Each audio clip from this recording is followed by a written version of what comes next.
The Caribbean Development Bank is taking decisive steps to mitigate the economic fallout resulting from a shift in U.S. policy, which has left approximately $280 million in undisbursed obligations to the region. CDB President Daniel Best announced at a press conference. Our economics team has done an initial assessment. One of our early findings is that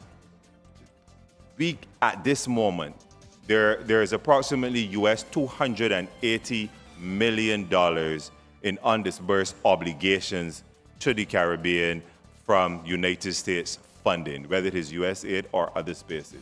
80% of that is to Haiti.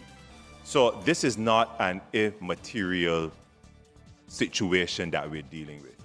Now, and the fact that the United States is not a member of the Caribbean Development Bank or doesn't contribute to our funds is cold comfort, because we are of the Caribbean and we have a mandate to support the Caribbean.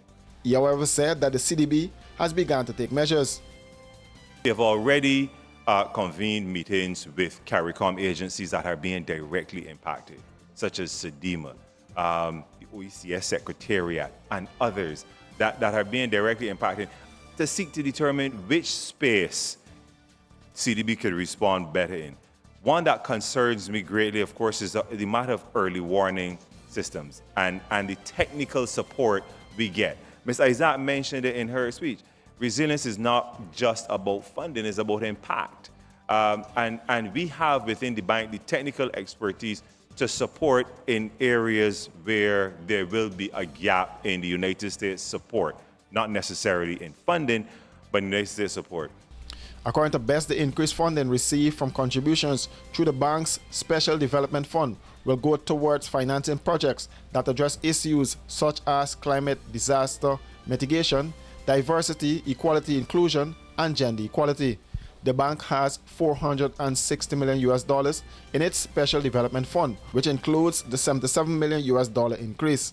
These are the spaces where our funds will I think, come in most handy at a time like this. And then finally, we need to further bolster partnerships, new partnerships. I think you may have seen on social media and other platforms that I've already started reaching out to some what we may term non-traditional partners. Best explained that the bank is already moving in the direction of seeking new partnerships, as there is a need to mobilize more resources for the region. That will mean engaging non-traditional partners.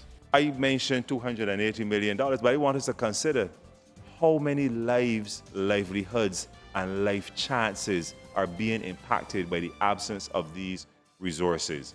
And we are prepared to step up with our traditional partners, with the SDF, and with new partners to respond to this gap.